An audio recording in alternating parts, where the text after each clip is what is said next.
the people to ensure that this regime comes down.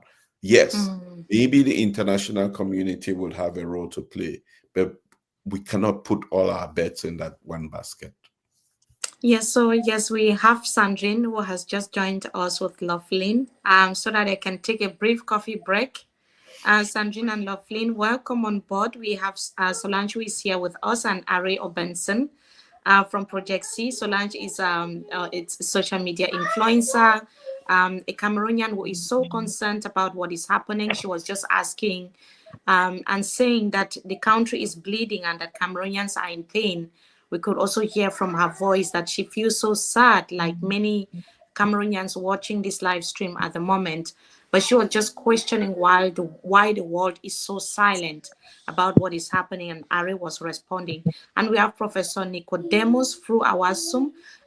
He has been here with us since we started this live stream, and he's been so insightful. So you can continue the conversation. Bernard is in and out as well.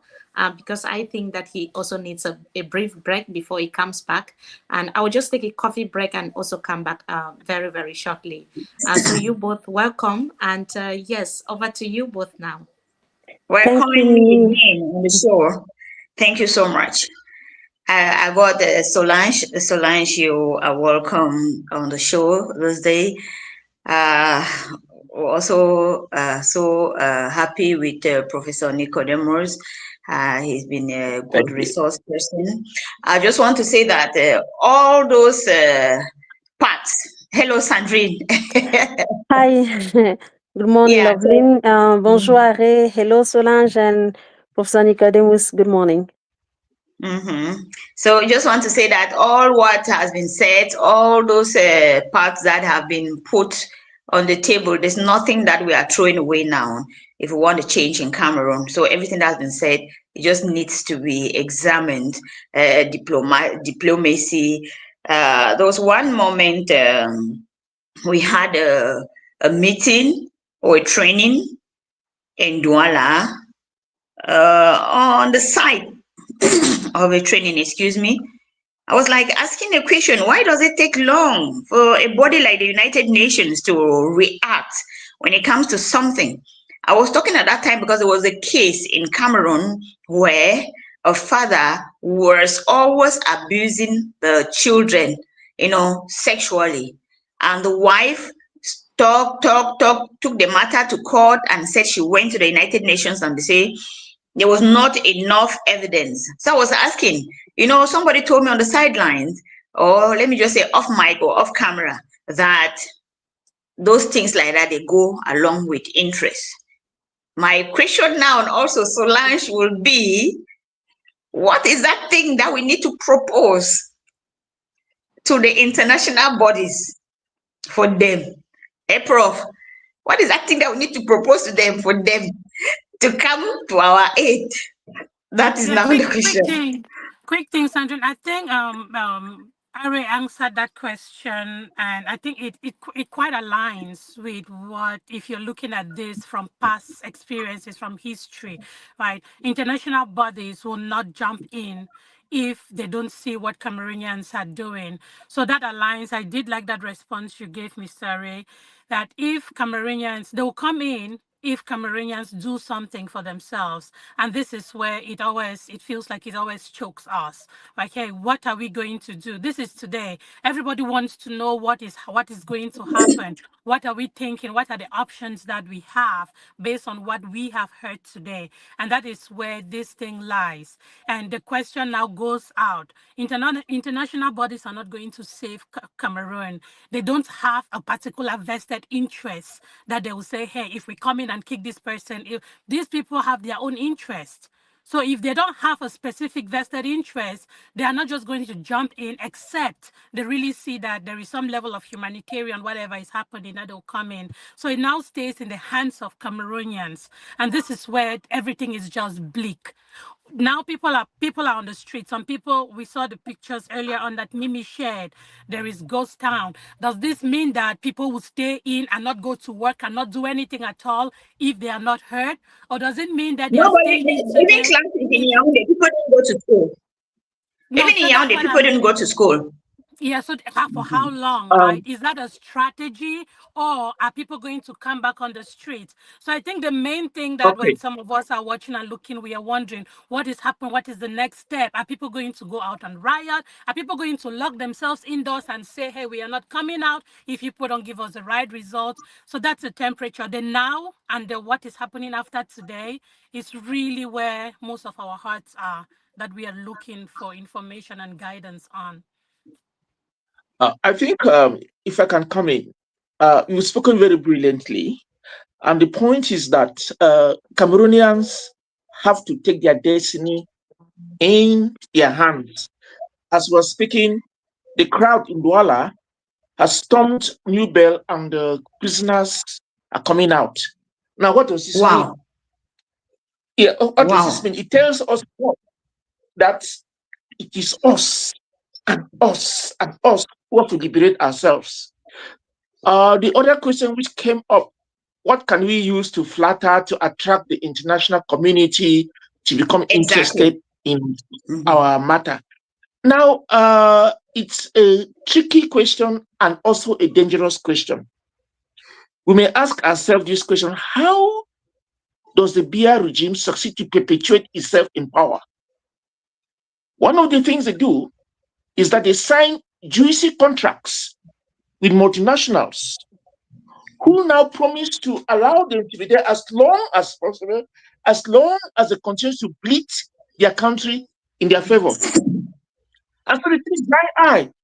And remember that international relations is also constructed on racism. Who is a black man? A black man is a sheet of paper. He says that to be exploited. So to answer your question, what can we offer to the international community that is attractive and will make them to help us? We're not going to negotiate to sell our country.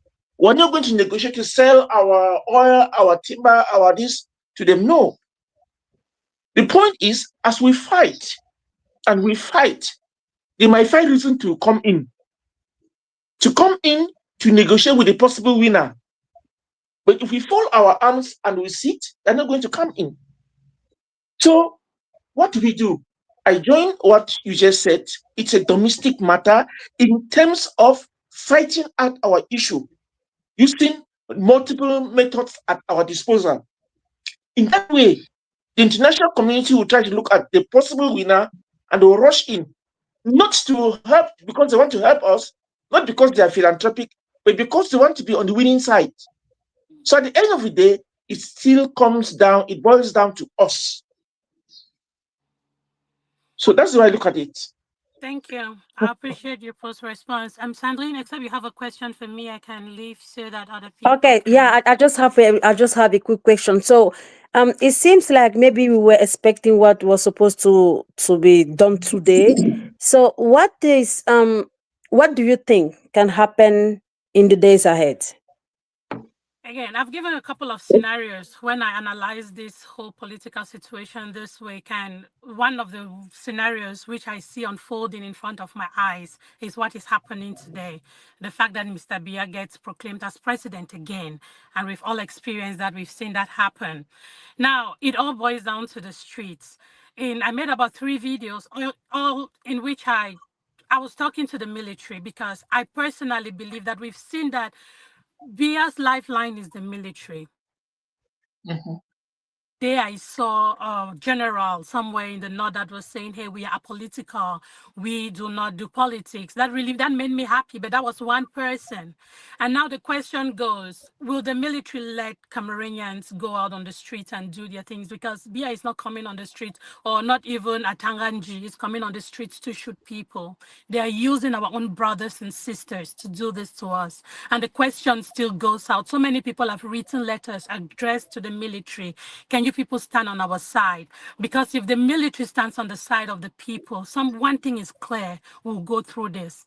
However they call it a military coup d'etat. I don't care what they call it. But the people that are going to help us go through this will be the military. If we do not succeed in having the empathy of the military, this is going to be hard. I am an optimist. I always hear Rebecca and Donchang say that. I don't know if she's as optimistic as I am, but I am an optimist that this thing can happen. But then, what would be the effects? What would be the impact of it? So many people have told us that change does not just come on a platter of gold. Change comes with some pain and some blood. That's what so many people, we've all seen this happen, right? So today, what I expect the people not to accept this, because I personally, I have not accepted it. I have not. But I also know that this is only going to happen for real if we have the military. If we have the military, I don't know how we can communicate with these people so they can understand that our plight is also their plight. I don't know why they don't get it. And this all boils down to the whole fact that our Cameroon is run on loyalty, not on competence. People are loyal. They're just respecting what they are told, not because they don't believe in what they are doing. And that's a big problem that we have in Cameroon. So again, if I tell you, Sandrine, that I expect that I know what is going to happen, I am lying to you. But I also know that as many Cameroonians out there, I refuse to accept these results. I don't know what I can do apart from sit here and talk. But I also know yesterday I was out protesting in my own little corner in where I'm located, because I know that I have to do my own civic thing. But at this moment, for someone like me, my hands are tied, but I still call on the people. This is not our right result, and we all know it. We've been cheated, but what can we do? And I put it out there. My message goes out. The main people are the military. I wish I could just whisper in the ears of the generals and say, people, hear our cry. Please do not answer to the regime, answer to the people. They are listening to you for sure. I wish Yeah. they can just hear us. Yeah. Like it is not the regime. It is the Cameroonian people, your siblings, your children, your parents. These are the people you're going out there to shoot. Thank you. These Yeah. other people have kept their families safe. And the people that are protesting for their country are the ones that you're killing. So if you can just listen to us and stand with us, we're all looking forward to a better Cameroon. So that's all I have to share for now. Thank you, Solange. Merci beaucoup, Solange. So I just wanted to ask to Professor Nicodemus, are you sharing the same vision than Solange? So thinking that the military need to get in the situation, but do you believe in that? Let me put it this way. Change is made up of a concatenation of factors. You can't have one factor that will bring about change. For now, we see that the principal motor of change is made up of the people. For the first time, the people have moved to New Bell, they've thrown open the gates, they've liberated people. Now, I'm trying to say that power is in the hands of the people. That's point number one. Point number two, I spoke about the Issa Chiruma fever, which has caught the whole country. It has caught the military, it has caught the government party, it has caught even Mr. Bia, it has caught the Constitutional Council. Everybody is shaking from the Chiruma fever. That's a very powerful force. And I'm sure that all of that will come together, will bring about a configuration of new forces that will favor change. So we can't just rely or count, because the military belongs to everybody. The military does not belong to the government exclusively, it belongs to everybody. So let's look at the forces of change. Let's look at the forces of change in its entirety. And let's not just focus on the military, because the military is not owned by anybody. Apparently, the government is controlling the military, but the military belongs to the people. That's supposed to serve the people. And we look at the demonstrations in Douala. Unfortunately, they're not answering to the people. With the people trying to ensure that they don't get into excesses. That's the very powerful signal. That's not like Cameroon. This Cameroon 2020, Cameroon in the past, because the military will not have brutal, open fire, and so on and so forth. So it's a change even in the whole physiognomy of the military today. So let's look at change in terms of a collectivity, not in terms of a class, a caste, a profession, or something of that sort. Okay. Aro Benson, I will ask my question to you. I don't know if Solange wants to leave already. Thank you both so much. Thank you. Thank you. Thank you to you. Thank you. We're happy to having you, and then we hope to have you another time. My pleasure. Bye-bye. Thanks, and have a good day. Let me have a coffee break, please. Sure. So I have a quick question for you, Arrow Benson. OK, alors, on y est. Je pense c'est un scénario qu'on pensait arriver depuis la fin des travaux de la Commission nationale de recensement général des votes. Je pense qu'on s'attendait à ce que le Conseil constitutionnel déclare M. Issa Chiroma Bakary vainqueur. Alors, comme je demandais aux autres, à quoi est-ce qu'on peut s'attendre dans les prochains jours? Malheureusement, la réponse à cette question revient au peuple camerounais. Ils ont donné ce qu'ils devraient donner. Ils ont respecté la loi, ils ont participé à une élection. Et nous avons tous assisté à cette mascarade qui s'est passée cet après-midi au Cameroun, où la Cour constitutionnelle, avec l'appui du régime en place, a effectivement silencié la voix des Camerounais. Alors, comme je le dis toujours, la souveraineté revient au peuple camerounais. Le peuple camerounais doivent, à ce moment, comprendre que le combat pour un changement, un nouveau Cameroun, vient de commencer. Il y aura plusieurs niveaux, plusieurs initiatives, mais c'est un combat qui vient de commencer, effectivement. Un combat que j'ai lié même à la lutte pour l'indépendance pour notre pays. Cette fois-ci, c'est la libération de notre pays qui est prise en otage par une minuscule groupe de personnes qui sont privilégiées, et au détriment de tout le reste. Je ne peux pas dire exactement comment ça va se passer, mais on sait toujours quand une révolution commence, on ne sait jamais quand ça va terminer et par quel moyen. J'utilise toujours l'exemple de ce qui s'est passé en 2017 avec ce problème anglophone qui pouvait être résolu, qui n'a pas été résolu, que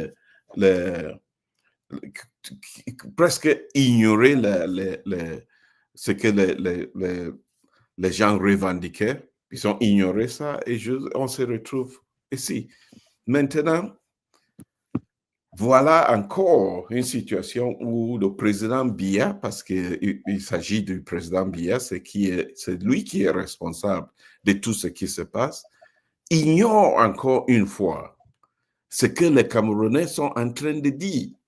Ils ont envoyé un message très fort, un message éloquent, soit disant qu'il veut un changement dans notre pays. Malheureusement, encore, le président Biya et sa bande ignorent encore ce qu'ils ont dit. Et je pense que maintenant, il ne reste pas de moyens pour les revendications. Ça revient naturellement au peuple camerounais. Et je vais aussi dire, les revendications dans un pays n'est pas, c'est comme quand les gens disent on veut la paix. Non, les revendications, c'est un processus dans tous les pays du monde, même dans les dictatures. Les gens, parce que chaque pays est constitué par des individus, par des peuples, les gens ont le droit, ils ont la responsabilité de militer pour un changement. de descendre sur les rues quand ils ne sont pas contents, de manifester quand ils ne sont pas contents avec l'évolution des choses. Donc, on ne sait pas comment ça va se passer, mais ce qui est sûr est qu'il y a un mécontentement dans le pays. Ce qui est sûr est qu'une grande partie de ce pays, Cameroun, n'est pas d'accord avec ce qui se passe, ce qu'ils ont vu aujourd'hui. C'est pour ces raisons que les gens ne sont pas dans les rues pour célébrer leur victoire. Pourquoi les gens sont dans les rues pour manifester contre cette décision? C'est clair, c'est évident. Mais on ne sait pas ce que demain va apporter pour le Cameroun. Yeah. Vivre le quotidien. Do you think that the citizen or the people, I think that they are already sent a message to the government. So there is a lot of protestation. There is a lot of like, how can I say that, like administrative, like buildings that are being burned at this time. So it's not that already a message that the citizen are sending to the to the actual president, and then do you think that President Pobia can maybe come out and say something to them, or what do you think? Well, again, so if history is anything that we can go by, we know that President Paul Biya is very, very adamant when he takes a position and hardly changes his position until we see people dying, until we see destruction, and I don't know why that has to be the case. This is the same process that we went through to get multipartism. 6 people died on the day that the SDF was launched. Why must we lose lives to be able to move our country forward? He prides himself as having brought democracy to Cameroon. Is this the democracy that President Paul Biya wanted to bring to Cameroon? Democracy that is plagued with fraud and rigging of elections and people dying on the streets. The message is loud, it's clear. Any deaf person could have heard this message, yet President Paul Biya doesn't hear the message that has been sent to him. Because if he had, he would have been humble. We addressed a letter to President Paul Biya.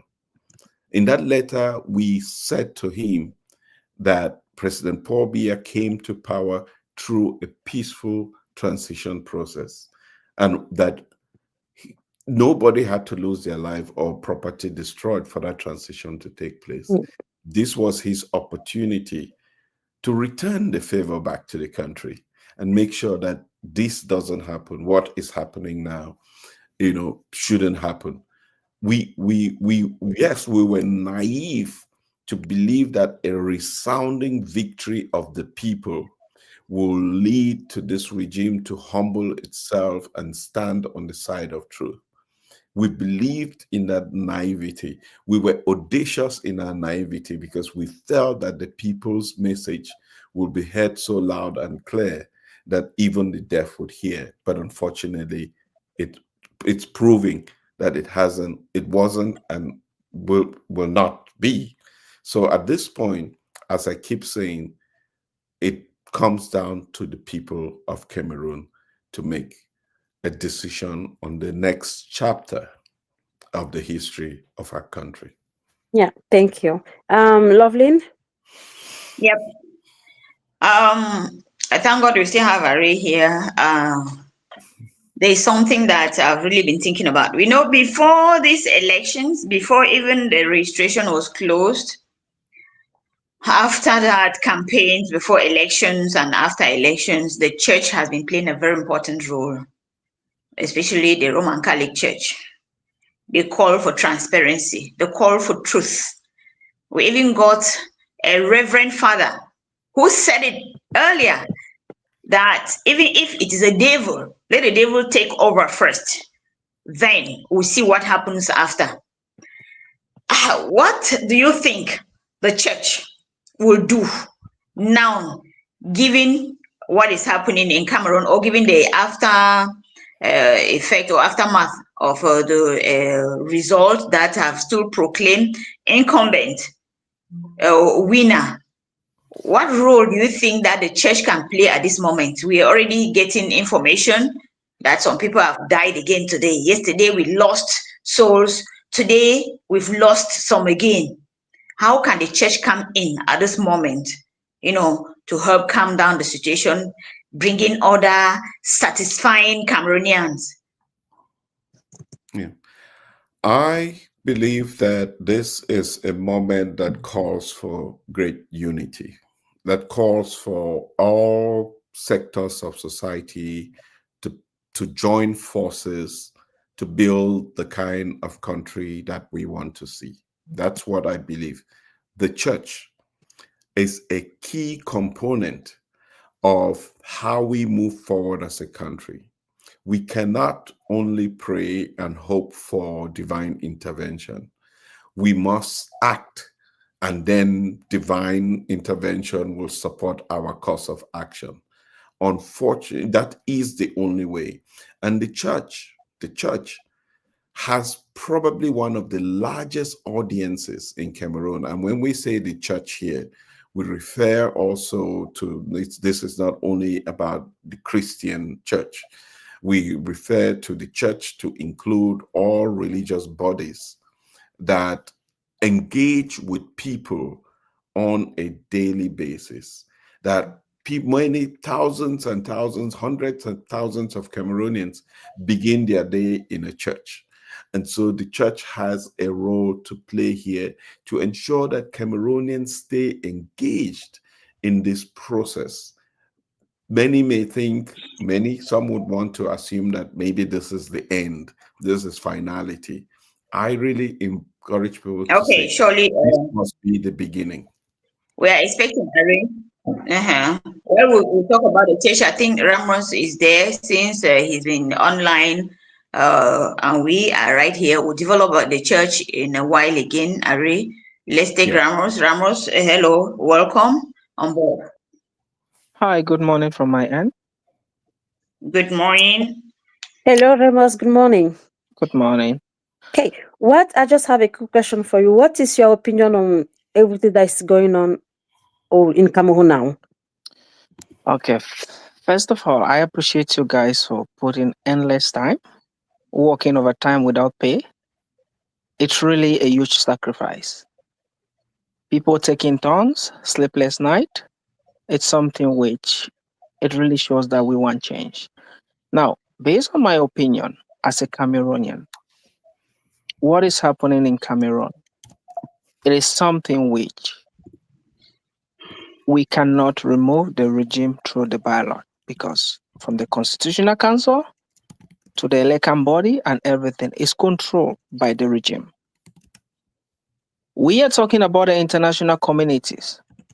The international communities cannot help us if we can't help ourselves. Power is not given, it is taken. Freedom is not given, it is taken.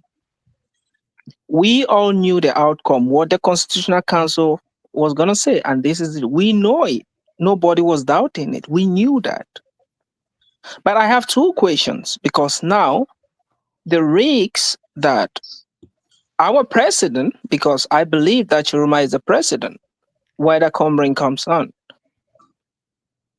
the risks that he's facing now, several attempts for him being abducted. What are some of the mechanisms that have been put in place? Is there any other person, any spokesperson, in case he's being arrested, that can give further instruction to the people on how to go about it? Because the power that Chiruma is having, whatever he says, the people are going to follow. And as the situation stands now, the government is so desperate to get him either alive or dead. That is my first question. What are the mechanisms that have been put in place? Is there anybody that they can say, okay, if something happens today, that person is ready to take over, that the people are going to listen to, that the people are going to follow, that they can give an instruction like what he said, go out and protest, and they showed up. because we have trusted him since from the time when they came with an offer to say, we want you to be the prime minister. He said, I cannot betray my people. That is my first question. Mm-hmm. And okay, you have your okay, second question? yeah, go ahead with you can answer that. Oh, honestly, I'm not the expert here. I'm thinking that maybe Ari can come and then maybe try to answer to your question. But I think that if you have your two questions, you can just like throw them to us, and then I think the live is still going on. We might have Rebecca Inonchon coming soon. Mr. Ari can answer to your question. Then maybe Lovin and I will try to give you some insight, but. No, Sandrine, We I are was not not the like experts here for sure.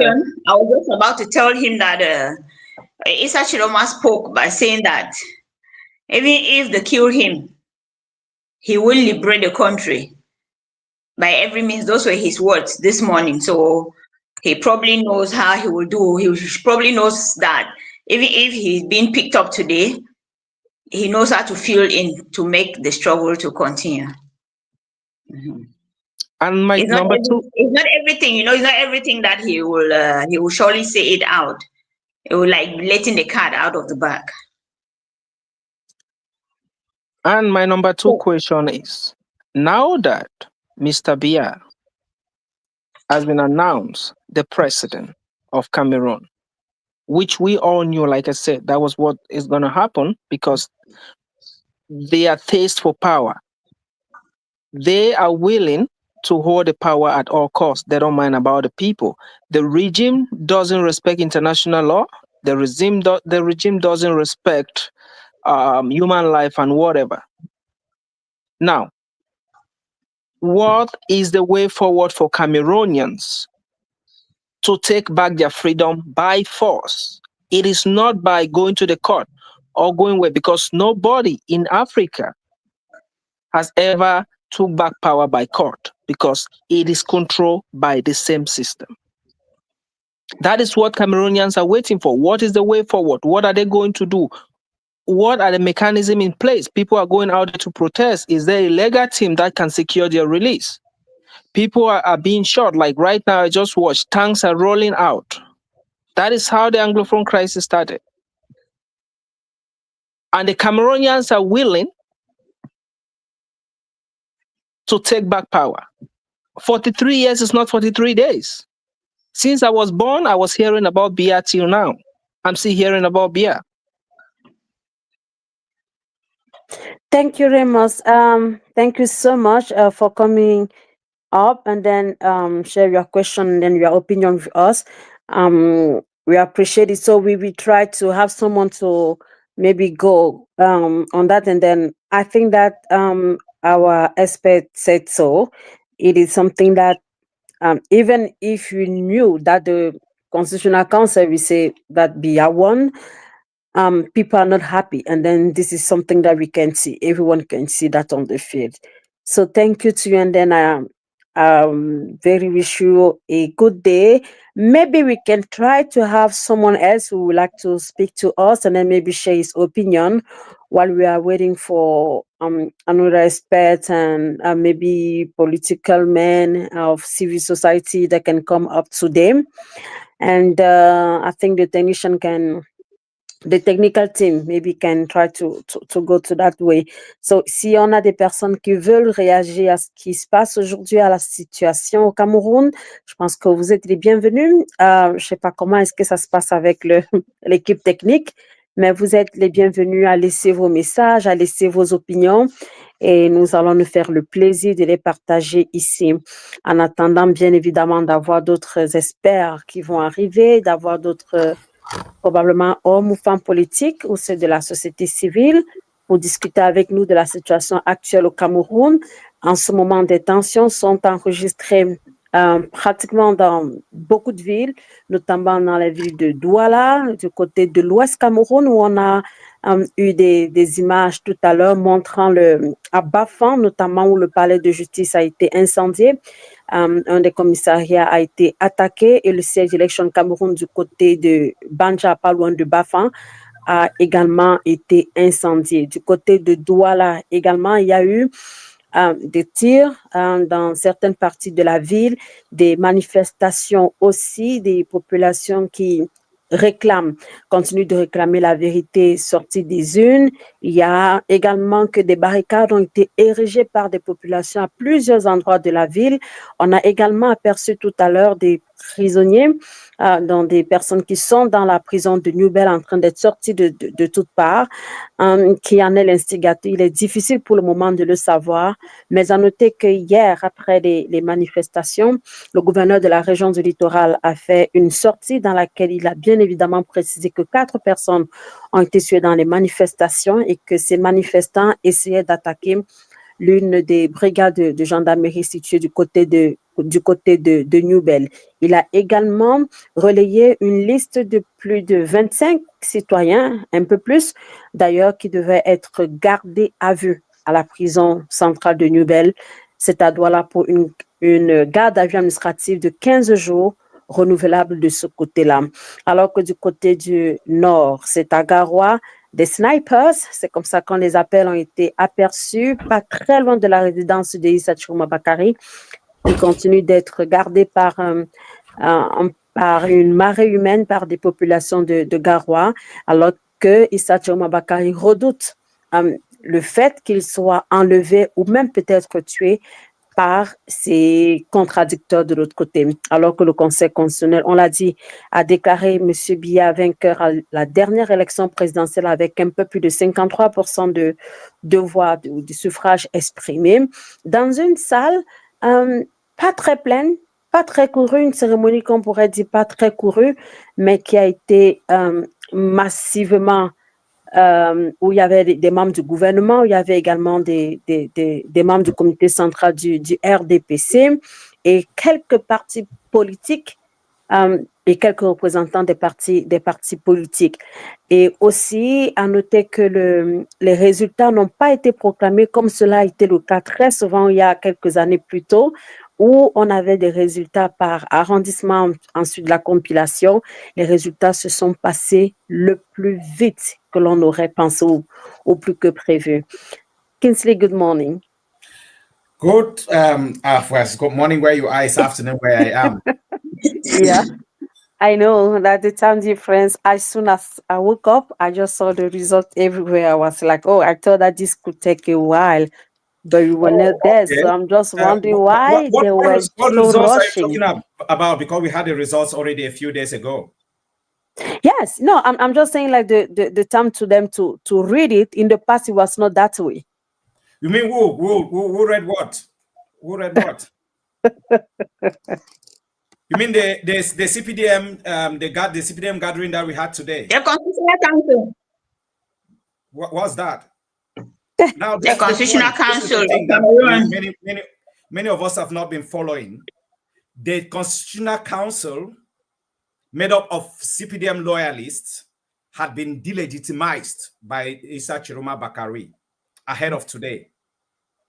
He understands that legitimacy belongs to only one person in Cameroon, and that is the population that goes out to vote.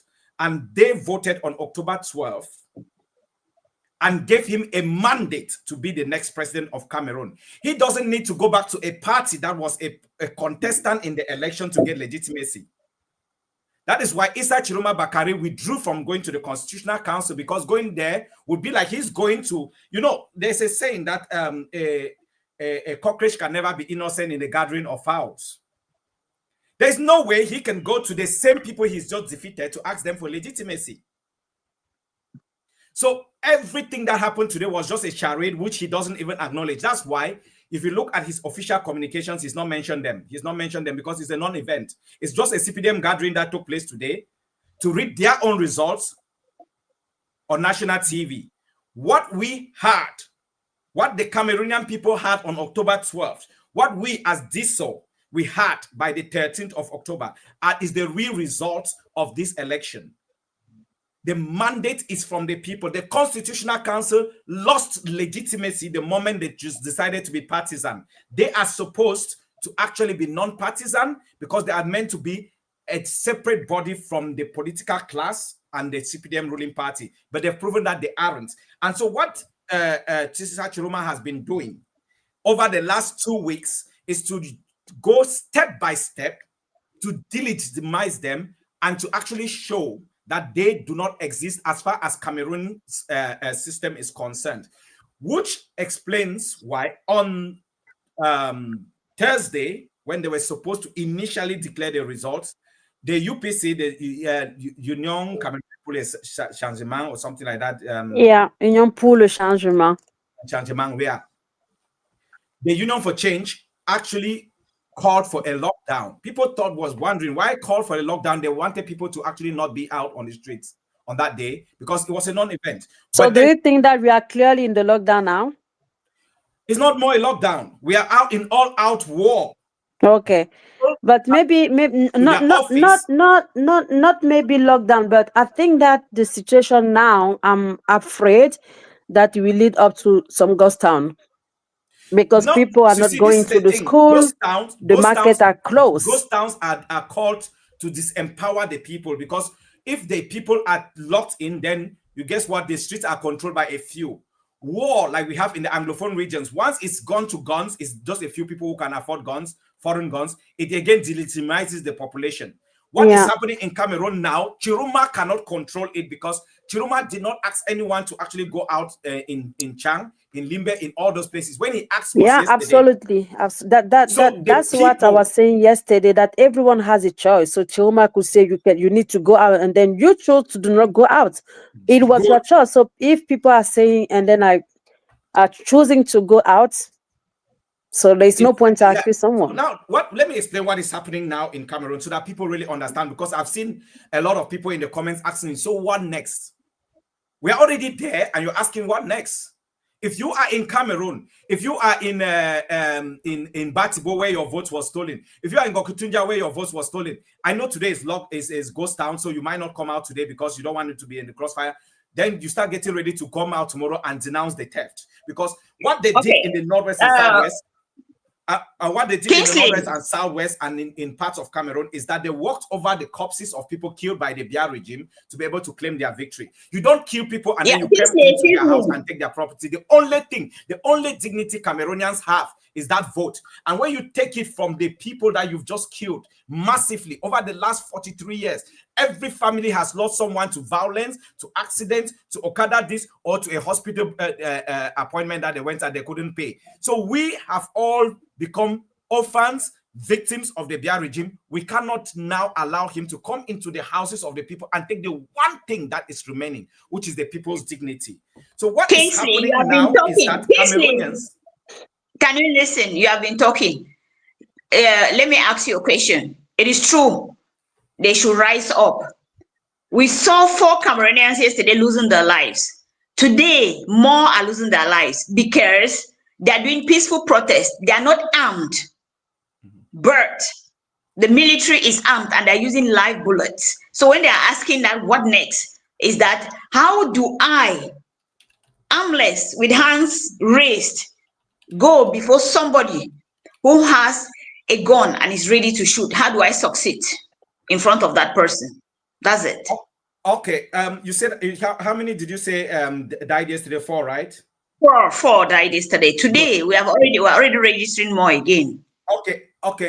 Do you know that in Cameroon, in 1 year, we have 16,000, according to the World Health Organization statistics, we have 16,583 road accidents that are fatal each year in Cameroon. I'm talking 16,583, and trust me, those are very moderate figures. Do you know that in each year in Cameroon, 6,000 people die from road accidents? Do you know that? These are World Bank statistics. Oh yeah, for sure. Yeah. Okay. Now this is that's like obvious. War on Cameroonians without Cameroonians being out on the streets. If you are out on the streets of Boya, you're out on the streets of Douala, you're out on the street traveling to Douala or Yaoundé, you are going to be killed. Not by bullets, but by cars and bad roads and all that. So Biya had declared war on Cameroonians a long time ago. Cameroonians are basically simply trying now to reduce those numbers. 6,000 in 1 year. Trust me, the people out on the streets will never die. Most of them who are not out on the streets today will die from road accidents tomorrow or the next. That 6,000 is not just made up. Now, another statistic that we need to take into consideration, Cameroonians, the life expectancy of a Cameroonian now is 47 years. It means that you are winning a lottery. You are lucky if you reach 50 years in Cameroon.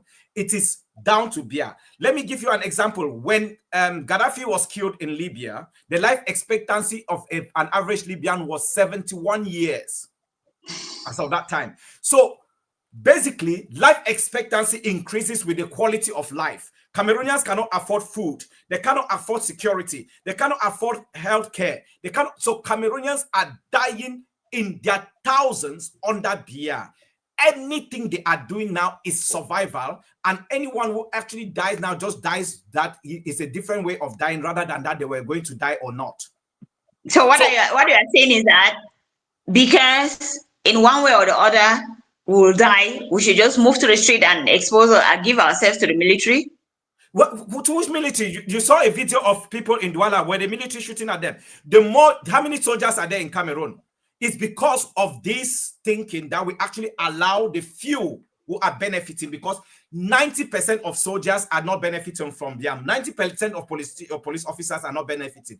90 or 95 of gendarmes are not benefiting. They also suffer. They die. Let me tell you something that happened in Wulgo, in the north, in the Nigerian border in the north. We had 20 Cameroonian soldiers killed in one night. Did Biya come out to even acknowledge them as the commander-in-chief of the Cameroon Armed Forces? He did not. You think that they or their families are happy that they died needlessly because Boko Haram had more sophisticated weapons than them? Just a few weeks ago, 9 were killed in Fako. 8 during one attack in Moyoka and 1 in Limbe the next day. Did they acknowledge them? So you think their families are happy? These people going out on the streets are fighting for those soldiers because the soldiers cannot do it. The soldiers are in a system which is called command and respond. Soldiers have to act and respond, but once the crowd is massive on the streets, that is the end. They won't shoot at protesters. They can only shoot at people when they are few. I worked on the diesel project with Michelle Doki, and there was something she said in 2018. When she was shot, she said, if we had been many on the streets, this would not have happened. Barrister Alice Nkom kept saying the streets are the people's office. One thing that is the regime wants us to do is think that, oh, they will kill you if you come up on the streets. Just tell them you've already been killing us anyway. But the more you are on the streets, the lesser the chances of anyone being killed. The more people are on the streets, the lesser the chance of any one person killed. So if somebody dies on the street today, it's because some people chose to sit behind and watch that one person fight for them. So if everyone in Douala, Yaoundé, Garoua, if everyone understands that their livelihoods have been taken away from them, that the only chance of survival is to do what we have done. I talk with tears in my eyes because I don't want to be where I am. I am now like someone who has no home, nothing. I don't even know what to tell my children when they ask me that, Daddy, what is home? But guess what? I have brothers and sisters, uncles and aunties everywhere around Cameroon struggling to do exact same thing, to run away from their homes. And I am telling you, you do not run away when you have no option, because you died trying to run away, because you die in the desert, you die, or you come here and you have no life like we don't in Europe, where we spend our whole time working to pay taxes to the white man who colonized us and impoverished our countries. Okay, it's a difficult one. But Sandrine, I really hope that something we're going to come up with strategy the days ahead. It is all the thing is that je pense pas que c'est une situation qui va se résoudre en 24 heures, absolument pas. Il y a déjà des cas, des incendies, ça veut dire qu'il y a beaucoup de choses à recommencer. Et je pense personnellement que je sais pas ce qu'Atangandji va faire, parce que je suis certaine qu'il va faire une autre communication bientôt. Sure. Mais je suis très certaine qu'il va faire notre communication bientôt. Mais je pense que ce que l'on doit comprendre, c'est que les gens sont frustrés. Ils expriment simplement le fait qu'ils sont frustrés. Et en français, il y a un proverbe qui dit « À vaincre sans péril, on triomphe sans gloire ». Mais ça, c'est tout le contraire qui est en train de se passer en ce moment. Je ne sais pas comment est-ce que le triomphe est du côté du RDPC. J'ai pas vu tout le Conseil constitutionnel, mais des petites images que j'ai vues, si vous observez la mine des gens, ils n'étaient pas du tout contents dans la salle. Ils n'étaient pas joyeux. They were not like happy, like, oh, we are doing this. We are like, no, because there is a real situation going out there, and then they know that. Yeah. Okay, now let me Only just, thing that is comment est-ce qu'ils vont gérer la situation. So, je ne sais pas si ils se sont dit, we just need at least to take the power first and then try to make some adjustment. Parce qu'il y a des choses qui doivent être faites.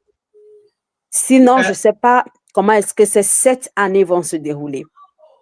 En ce moment-ci, on est déjà parti sur une division en 2 du pays. Pratiquement, je suis presque sûre que l'extrême nord, le nord et la Damawa, ça va être des zones plus ou moins incontrôlables. Dès ce moment-ci, ajouté aux 2 régions du nord-ouest et du sud-ouest, en fait 5.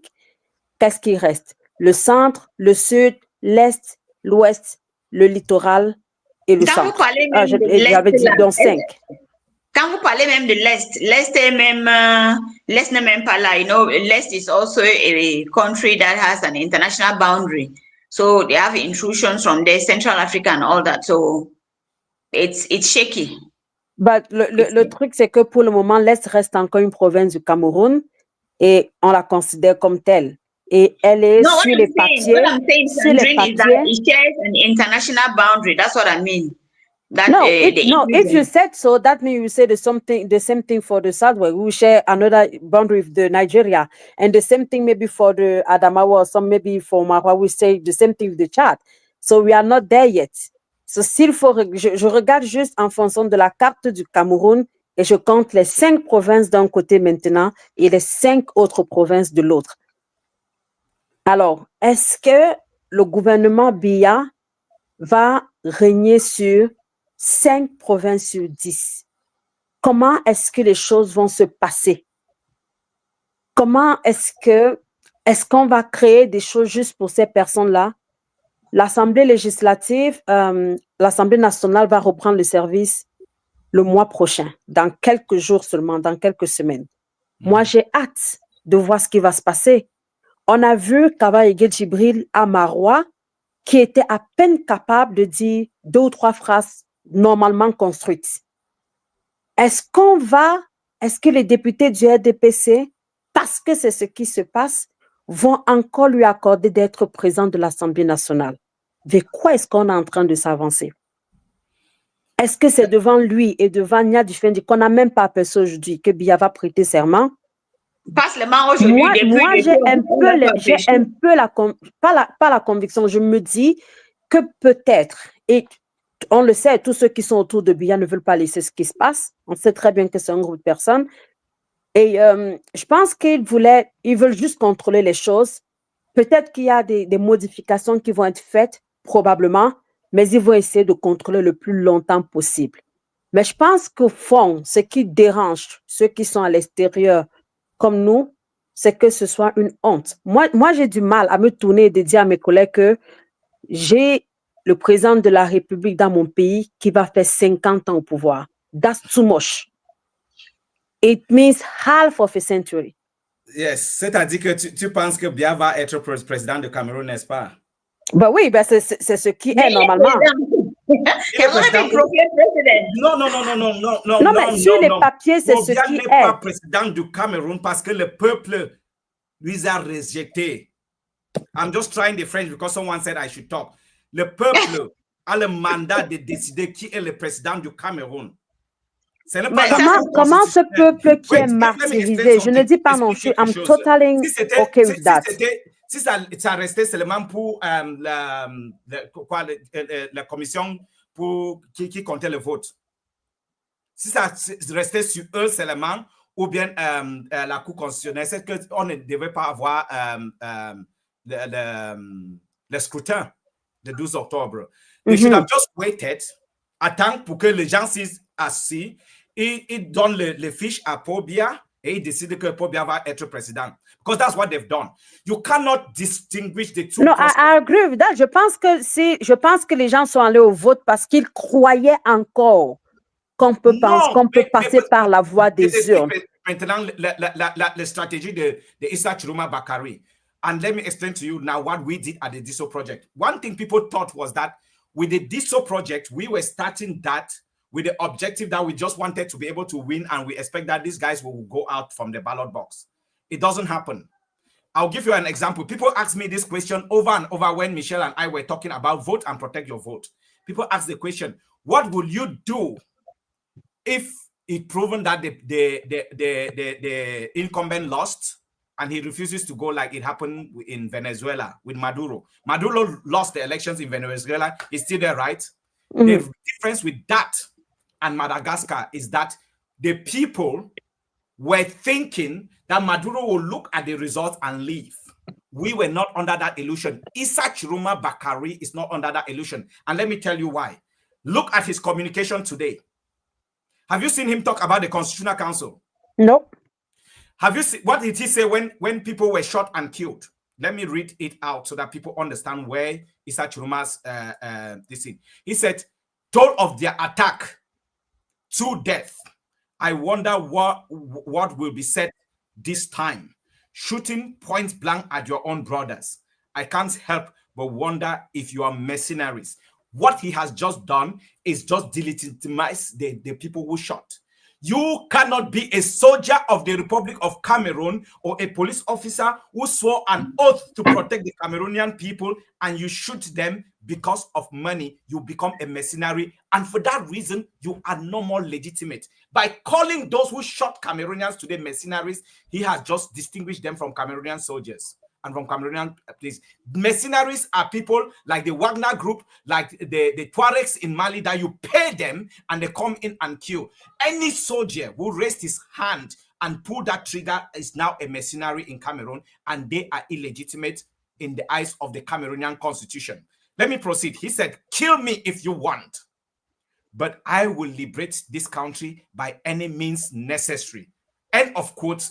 That was Issa Chiroma Bakari on the 27th of October 2027. He is not saying, I will claim the victory, we will get the ballot box, I will go for an appeal, I will do this. He is not talking that, he's talking liberation. That is the active word in what Issa Chiroma said today. Issa Chiroma never once expected that. But also because there's nowhere to appeal now. It's over. Captured. Cameroon is a state that has been captured for a long time by a few individuals who has Biya there as a patsy. They are controlling and all that, and it needs to be liberated.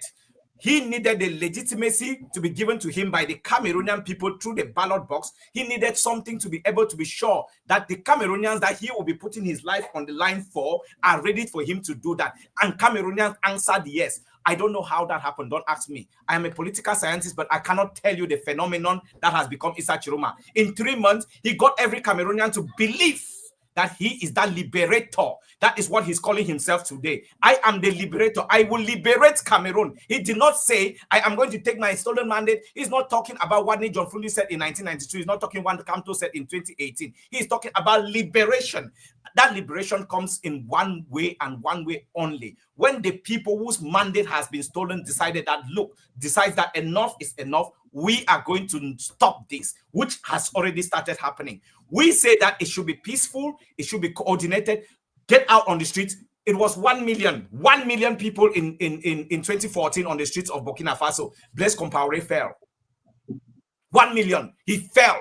He is a dictator like no other. He's the one who killed Thomas Sankara. But 1 million people on the streets and Blaise Compaoré fell. How does it happen? People often do not understand how people on the streets lead to the fall of a dictator.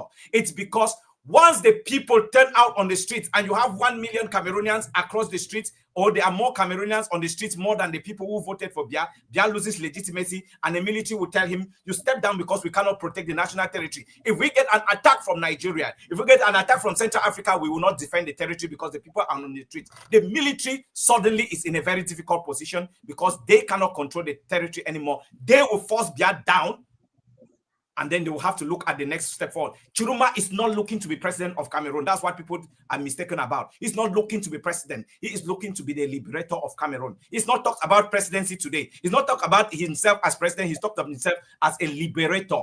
Cameroonians, if you want to be liberated, this is your moment. You've got someone saying he's willing to die to liberate you, but you only can make that happen. The youth of Madagascar chose to chase out a 51-year-old president. Cameroonians can do that in Cameroon if you want to. Come out, do not burn anything because you are giving them excuse to shoot or do something. But the numbers on the streets, what we want to do from the diaspora is that we want to mobilize to be able to feed the people who are out there on the streets. I'm calling on anyone in the diaspora. If you want Cameroon to be liberated, let's stop the talking. Let's go to Project C and start contributing the money that can be able to tell boulangeries to be roasting bread and giving people.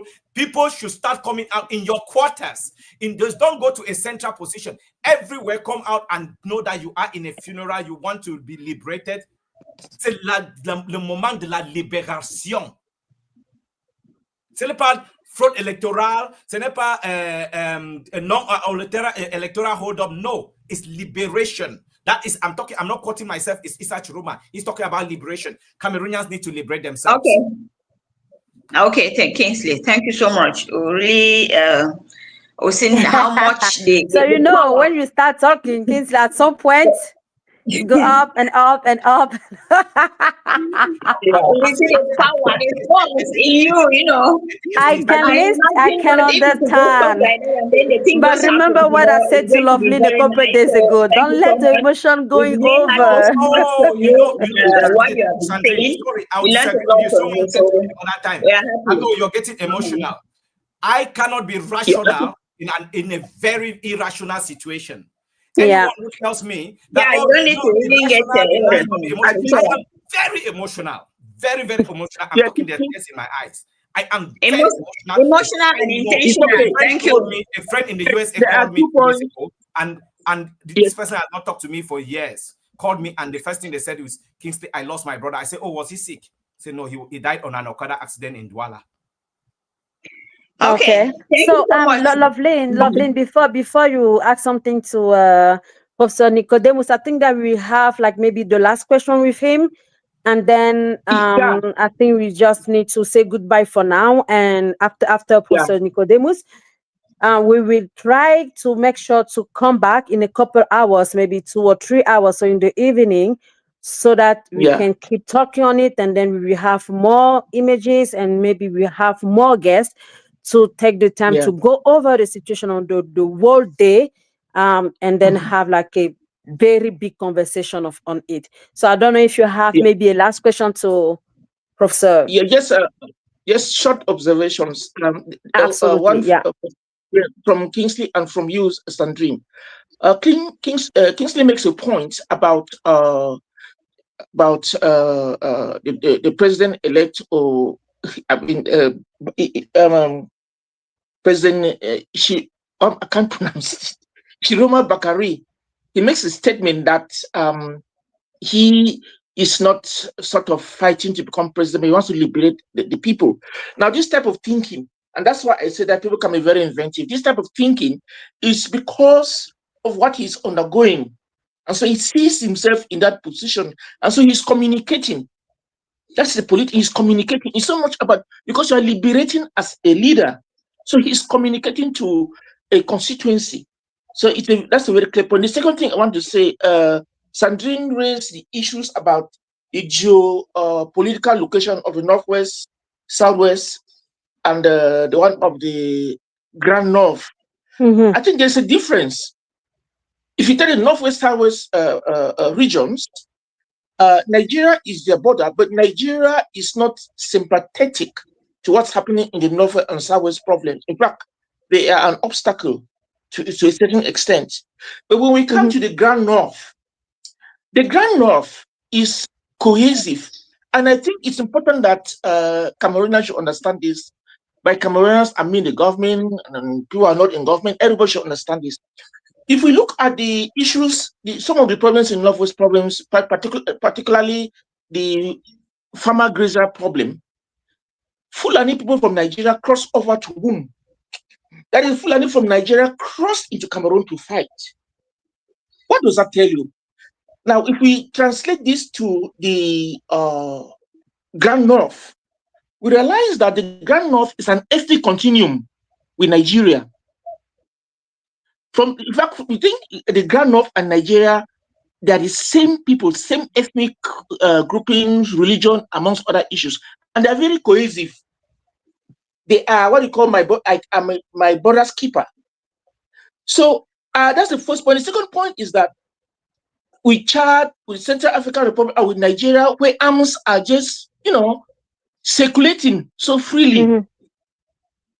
This up now translates the Grand North into a volatile and a dangerous region.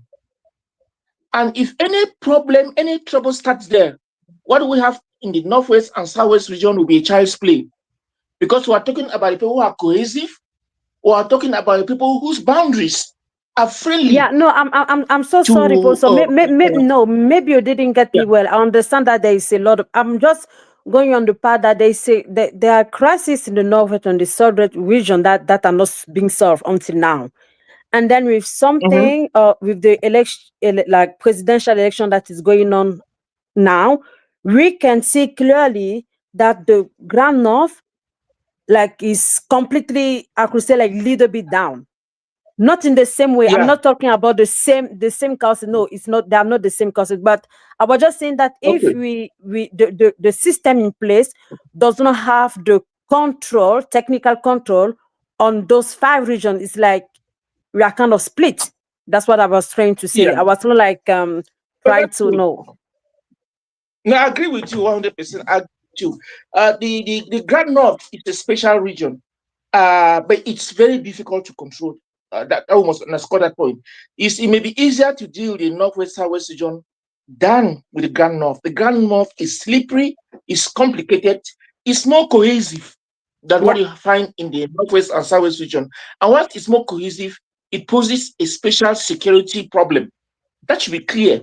So the issue of the Grand North and President Bakari should be handled with a lot of care.